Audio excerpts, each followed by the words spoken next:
Muy buenas tardes, muy buenos días, muy buenas noches, allí donde nos estén viendo. ¿Qué tal? ¿Cómo estamos de nuevo? El Chiringuito de Valores. Venimos otro viernes más, viernes de Chiringuito número 18 ya. 18 resúmenes semanales. Me acompaña, como siempre, nuestro doctor en economía y nuestro gran, por así decirlo, especialista de mercados, Eric Bryandal. ¿Qué tal, Eric? Buenas tardes. Hola, buenas tardes. Espero que se me escuche la voz y que ande todo bien.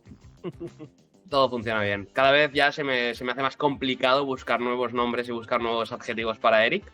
Pero bueno, hoy venimos con un resumen cortito. ¿Vale? Al final de esta semana nos estamos preparando para la semana que viene. Entonces, pues vamos a hablar de renta variable y de renta fija como siempre, de oro, materias básicas y por último, divisas, ¿vale?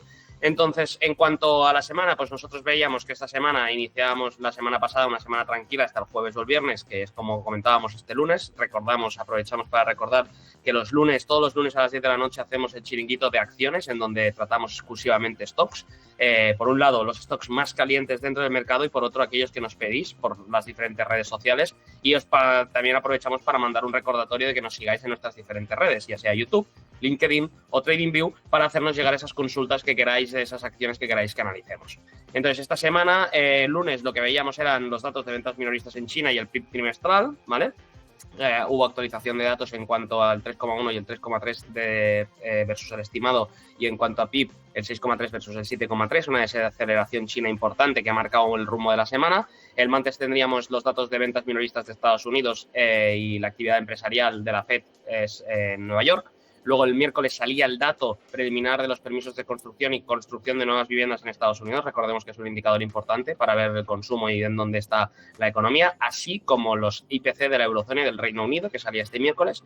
Y el jueves teníamos el dato de desempleo, ventas de segunda mano e índice manufacturero a nivel de Estados Unidos, y por otro lado el índice de consumidor, de confianza de consumidor, en la eurozona y en Alemania, ¿vale? El viernes, hoy, no ha habido ninguna cifra relevante, pero lo que sí que ya sabemos y ya está empezando a reaccionar el mercado con esto, y ahora vamos ya a nuestro dashboard con Eric, era que la semana que viene la Reserva Federal tiene reunión, y llevamos un mes hablando de la reunión del 25 de la Reserva Federal.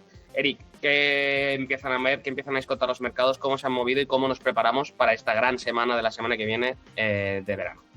Bueno, a ver, básicamente, digamos, el mercado descuenta casi el 100% de que va a haber un aumento de 25 puntos básicos. Si nos vamos a la herramienta del Market Watch, del Fed Watch, perdón, vamos a ver que, bueno, está descontado que el escenario de suba es indiscutible, ¿sí? Al corredor de tasas entre 525 y 550 puntos básicos, pero eso no es el punto. El punto es, ¿qué va a decir Powell respecto a los buenos datos que hubo de inflación, considerando que tenemos todavía un nivel de desempleo en mínimos históricos y una curva de tipos de interés invertida? ¿Está bien? Y que todavía sigue activo el quantitative tightening, y eso es también un proceso que seguramente la Fed va a continuar en los próximos meses. Así que la clave es que nos cuente un poco Powell qué es lo que están mirando, para poder un poco guiar el mercado a ver si, digamos, continúa este rally que estamos viviendo, porque en definitiva ya no podemos decir que lo que vimos en el 2022 fue un bear market, sino simplemente fue una corrección de las alzas previas. Y ahora, bueno, seguimos con ese impulso alcista que el mercado estaba tan acostumbrado teniendo como respaldo a la Fed atrás. El tema es, bueno, ok, la Fed ya no está, pero el mercado sigue subiendo. Bueno, ¿cuáles son los fundamentos? ¿Y cuáles las decisiones que van a tomar la Fed respecto a la actividad económica y la actividad de inflación? Porque recordemos también... Sí, acaba, Eric, acaba. No, que recordemos que es importante una cosa. Si muchas comparaciones se hacen con la década de los 70, ¿sí? Con respecto a ese periodo inflacionario que hubo y esas 3 olas de inflación.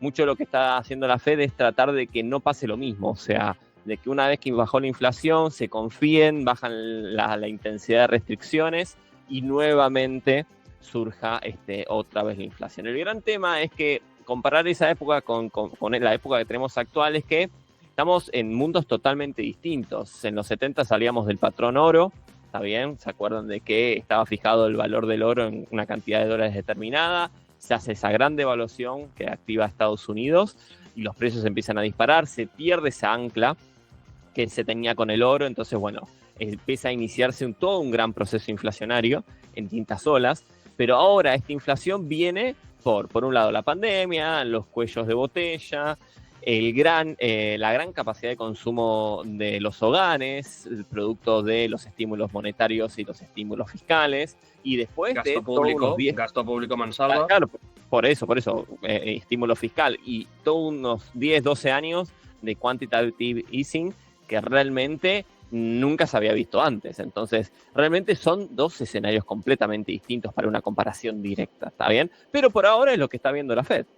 Y volviendo al Fed Watch, lo que tenemos acá es que no solamente aumenta en la próxima reunión de la semana que viene, sino que en los próximos meses todo está proyectado que se va a mantener esos niveles, y no solamente que se va a mantener, sino que puede incluso con una muy breve, muy pequeña probabilidad de aumento de otro 25 más, o sea, al corredor de los 550, 575.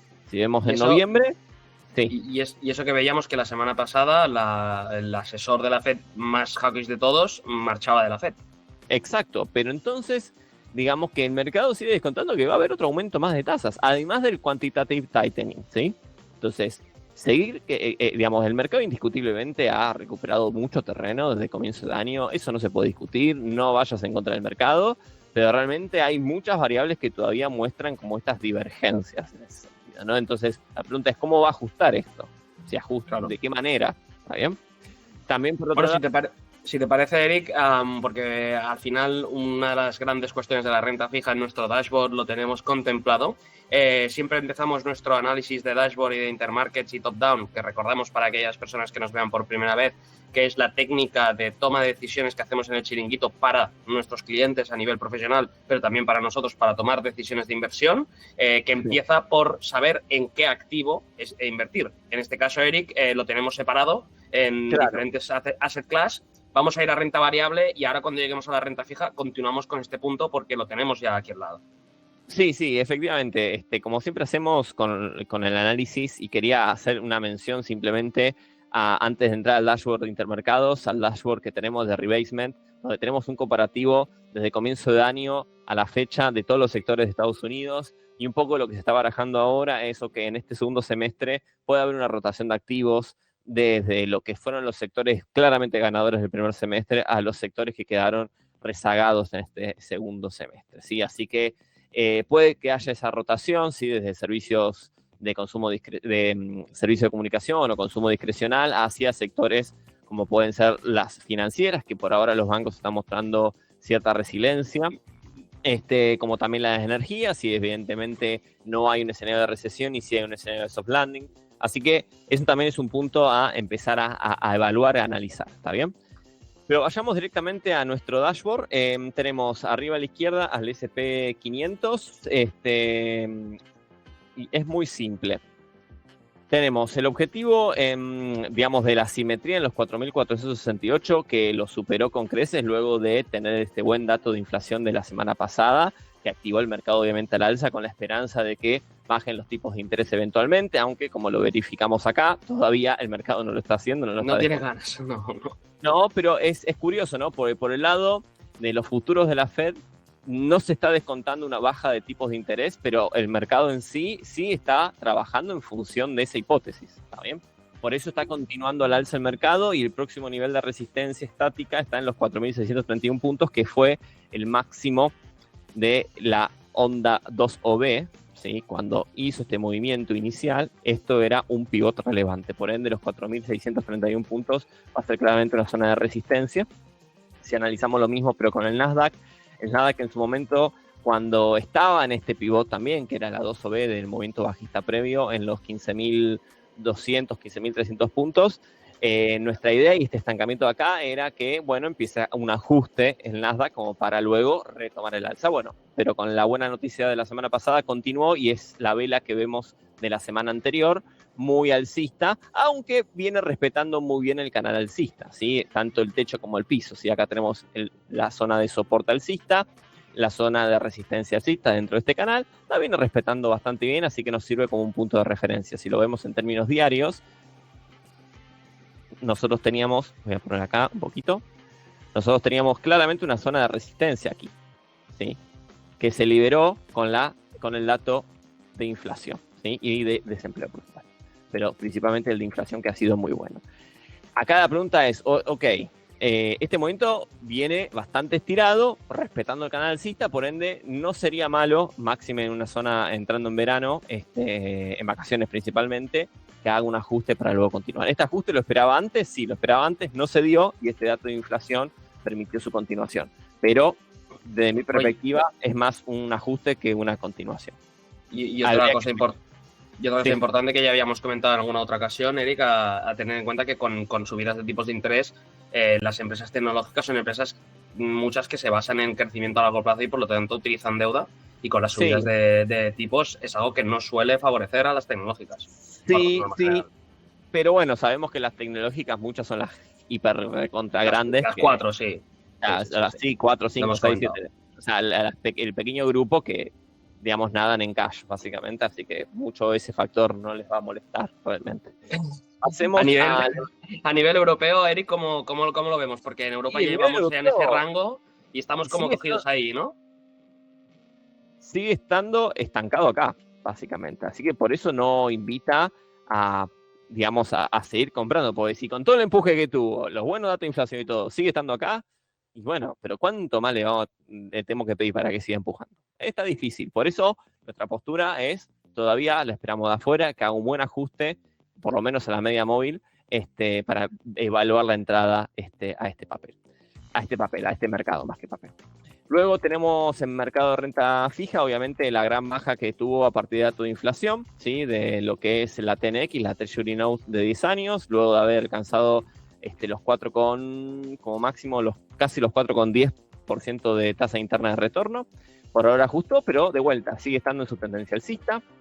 En cuanto al mercado de renta fija española y alemana, exactamente los mismos efectos, la caída que vemos acá, ¿sí? Pero sigue estando dentro de un ritmo, si bien aletargado, lento, pero al alza, ¿está bien? Bastante plano, tirando al alza, ¿está bien? En cuanto a los retornos de estos dos soberanos, España y Alemania, y con un spread que, si ustedes observan muy levemente, se redujo luego de este aumento que ha tenido desde mayo.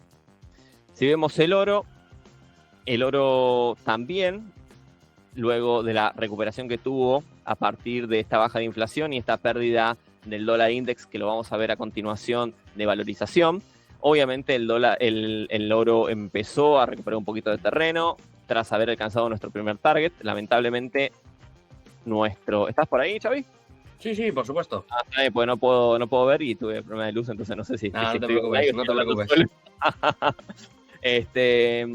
Claramente, digamos, si lo vemos desde el punto de vista de canales, sigue estando en un canal alcista, pero claramente la zona de los $2.000 es una zona de resistencia importante. Así que estos objetivos que teníamos planteados, sobre todo el objetivo de simetría de los 1851, ya está un poco bastante más en duda, porque, bueno, inició un proceso de recuperación, ¿está bien? Así que ahora lo que podríamos llegar a especular es que nos hiciera una baja, una corrección de esa baja y luego una continuación a la baja, ¿está bien? Pero por lo pronto, estos objetivos ya no serían válidos y lo único que podríamos plantear es un wait and see, a ver si puede seguir al alza y quebrar esos 2.000, que yo lo dudo, o bien se mete quebrando a esta línea central, se mete a la baja y va a retestear nuevamente el objetivo anterior en los 1908. Así que sería más un wait and see que otra cosa. Con respecto a lo que son metales básicos, nada para mencionar. Voy a poner el gráfico semanal para tener un poquito más de perspectiva. Nada que mencionar, realmente todavía la duda es, bueno, soft landing, recesión, China no empuja tanto como se pensaba que iba a ser, así que obviamente los metales básicos van a estar un poco más rezagados en cuanto a su capacidad de upside. Esto, por otro lado, es bueno porque obviamente no va a afectar tanto a la inflación, así que por ahora seguimos con la misma tesitura. Tenemos que esperar a que resuelva esta compresión de actividad, cuya línea de intersección nos marca una fecha aproximadamente en marzo del 2024. ¿Está bien? Así que aquí también no hay mucho para mencionar, más que nada esperar. También tener en cuenta, ¿no?, que los materiales precios, los materiales básicos, las materias primas y sobre todo los metales aguanten los mismos niveles de precios, también significa que el consumo no frena y de momento se sigue consumiendo a la misma velocidad que antes. Se sigue consumiendo menos, digamos, tienen menos picos. Recordemos que también mucho de lo que se consume son servicios más que cuestiones físicas, ¿sí? Por eso el PMI manufacturero está en terreno contractivo, mientras que el PMI de servicios está en terreno expansivo, ¿está bien?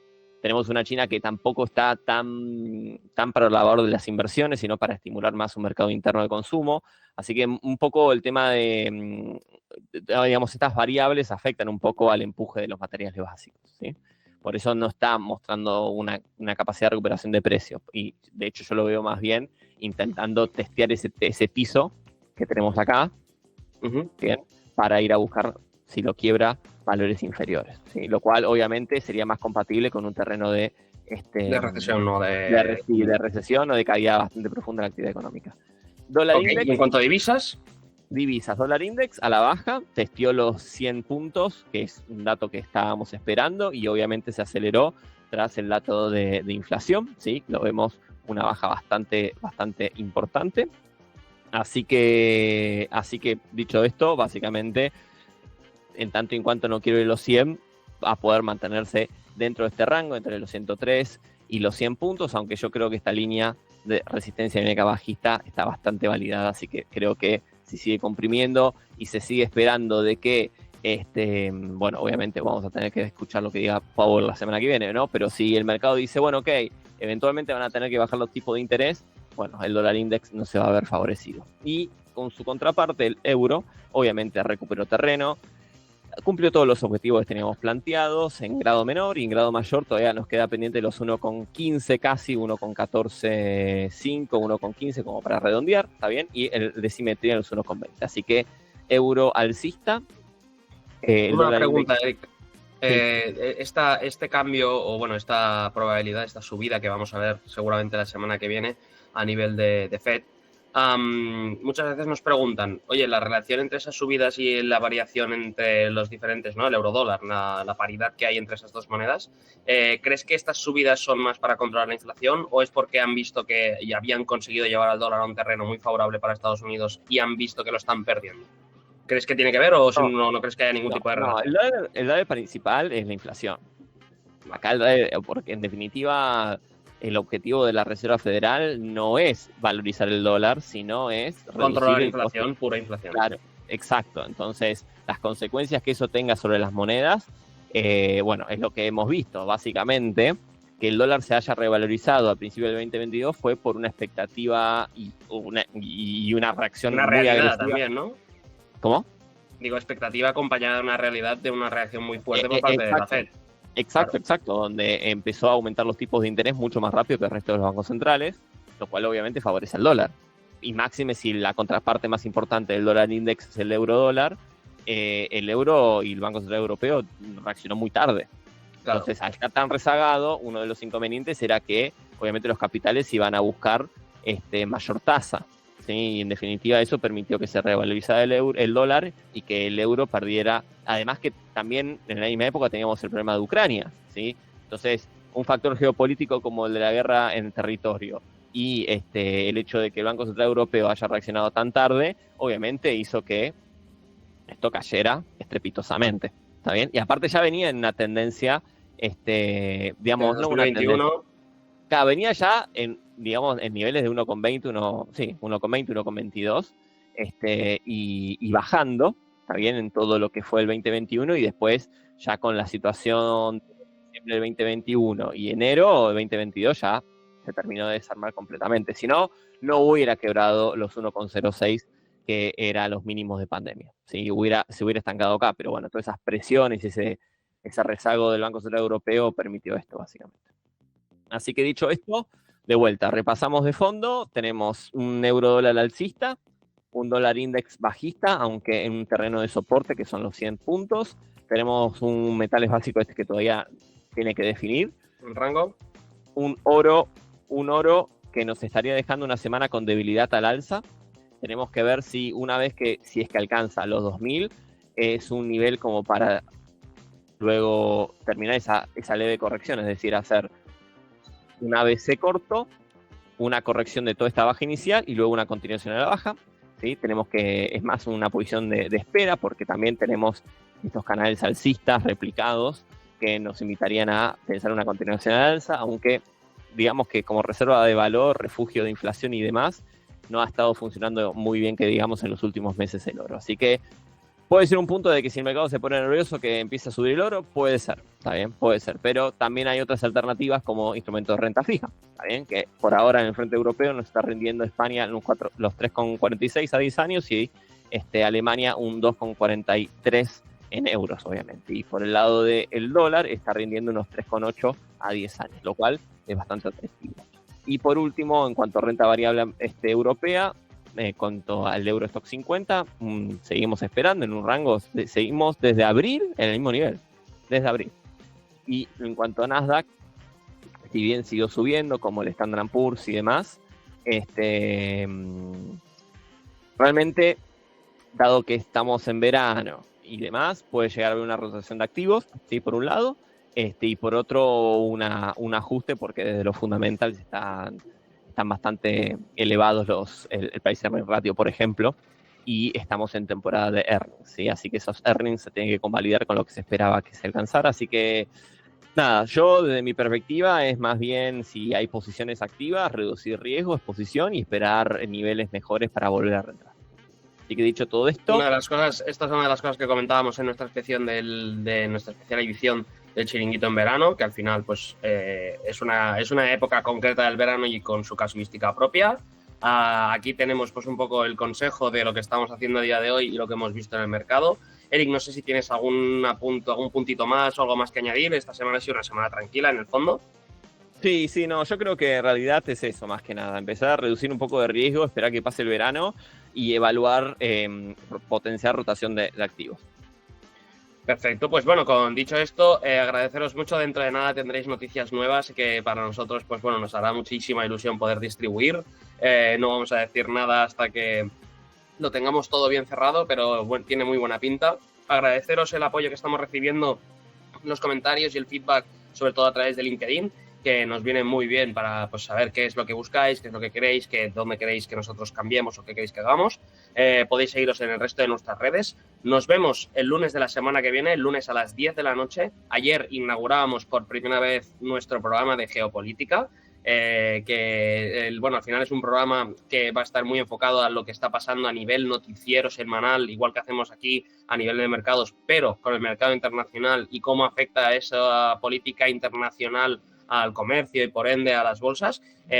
Una nueva sección, un nuevo proyecto, cada vez tenemos más producto y con muchas ganas estamos haciéndolo.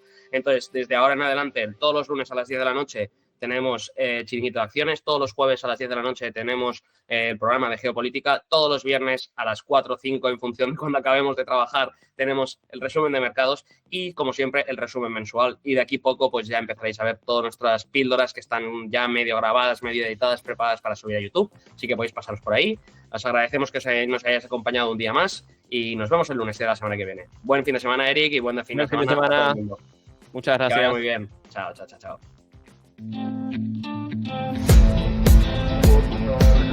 Thank you.